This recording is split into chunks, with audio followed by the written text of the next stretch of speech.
ಕಾಮಗಾರಿ ಮುಗಿದ್ರೂ ಮಣ್ಣು ತೆರವಿಗೆ ಇನ್ನೂ ಕೂಡ ಕಾಲ ಕೂಡಿ ಬರಲಿಲ್ಲ. ಮಂಗಳೂರಿನ ಬಿಜೈ ರಸ್ತೆಯಲ್ಲಿ ಇಂತಹದೊಂದು ಅವ್ಯವಸ್ಥೆ ಕಂಡು ಬರ್ತಾ ಇದೆ.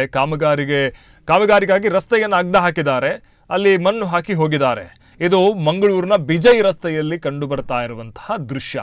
ಕಾಂಕ್ರೀಟ್ ಆಗಿದ್ದು ಹಾಕಿ ಕೇವಲ ಮಣ್ಣನ್ನು ಮುಚ್ಚಿರುವಂತಹ ಇಲಾಖೆ, ಕಾಂಕ್ರೀಟ್ ಹಾಕದೆ ರಸ್ತೆ ಸರಿಯಾಗಿ ಮುಚ್ಚದೆ ಅಲ್ಲಿ ಸಾರ್ವಜನಿಕರಿಗೆ ಕಿರಿಕಿರಿ ಆಗ್ತಾ ಇದೆ. ಅರ್ಧಂಬರ್ಧ ಕಾಮಗಾರಿ ಮುಗಿಸಿರುವಂತಹ ಇಲಾಖೆಯ ಈ ನಡೆಯಿಂದ ಆ ಭಾಗದ ಒಂದಷ್ಟು ಸ್ಥಳೀಯರು ಕೂಡ ಮತ್ತು ಸಾರ್ವಜನಿಕರು ಕೂಡ ಪ್ರತಿನಿತ್ಯ ಅಲ್ಲಿ ಸಾವಿರಾರು ವಾಹನಗಳು ಸಂಚರಿಸುತ್ತೆ.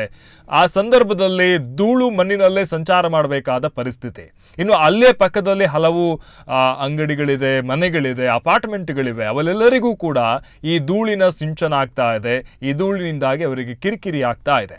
ಅದರ ಜೊತೆಗೆ ಅಲ್ಲಿ ಆ ರೀತಿ ಮಣ್ಣು ಹಾಕಿರೋದ್ರಿಂದ ರಾತ್ರಿ ಹೊತ್ತಾಗಿರ್ಬೋದು, ಕೆಲವೊಂದು ಸಂದರ್ಭಗಳಲ್ಲಾಗಿರ್ಬೋದು ದ್ವಿಚಕ್ರ ವಾಹನ ಸವಾರು ಅಥವಾ ವಾಹನ ಸವಾರು ಗೊತ್ತಿಲ್ಲದಲ್ಲಿ ಬೀಳುವಂತಹ ಪರಿಸ್ಥಿತಿಯೂ ಇದೆ. ಹಾಗಾಗಿ ಆದಷ್ಟು ಬೇಗ ಆ ಭಾಗದ ಮಂಗಳೂರು ಮಹಾನಗರ ಪಾಲಿಕೆಯ ಒಂದಷ್ಟು ಅಧಿಕಾರಿಗಳು ಎಚ್ಚೆತ್ತುಕೊಂಡು ಆ ಮಣ್ಣನ್ನು ತೆರವು ಮಾಡಬೇಕಾಗಿದೆ. ಯಾಕಂತ ಹೇಳಿದ್ರೆ ಕಾಮಗಾರಿಯನ್ನು ನಡೆಸ್ತೀರಿ, ಆ ಬಳಿಕ ಅದನ್ನು ಕಾಂಕ್ರೀಟ್ ಮಾಡಿ ಅದನ್ನು ಕರೆಕ್ಟಾಗಿ ಮುಚ್ಚುವುದಕ್ಕೆ ಯಾಕೆ ಸಮಸ್ಯೆ ಆಗ್ತಾ ಇದೆ ಅನ್ನುವಂಥದ್ದು. ಕಾಮಗಾರಿ ಆಗಲೇಬೇಕು, ಆಗುತ್ತೆ, ಆದರೆ ಕಾಮಗಾರಿ ಆದಮೇಲೆ ಅದನ್ನು ಯಾಕೆ ಕರೆಕ್ಟಾಗಿ ಫಿನಿಶ್ ಮಾಡೋದಿಲ್ಲ ಅನ್ನುವಂಥದ್ದೇ ಸಾರ್ವಜನಿಕರ ಒಂದಷ್ಟು ಕೋಪಕ್ಕೆ ಇಲ್ಲಿ ಇದಾಗಿರುವಂಥದ್ದು. ಯಾಕಂತ ಹೇಳಿದ್ರೆ ಅಲ್ಲಿ ಪ್ರತಿದಿನ ಇದು ಸಮಸ್ಯೆ ಆಗ್ತಾ ಇದೆ. ದ್ವಿಚಕ್ರ ವಾಹನ ಸವಾರರಾಗಿರ್ಬೋದು, ಅಲ್ಲೇ ಪಕ್ಕದಲ್ಲಿರುವಂಥ ಅಪಾರ್ಟ್ಮೆಂಟ್ಗಳಾಗಿರ್ಬೋದು, ಮನೆಗಳಾಗಿರ್ಬೋದು, ಅವರೆಲ್ಲರಿಗೂ ಕೂಡ ಈ ಧೂಳಿನಿಂದ ಕಿರಿಕಿರಿ ಆಗ್ತಾ ಇದೆ.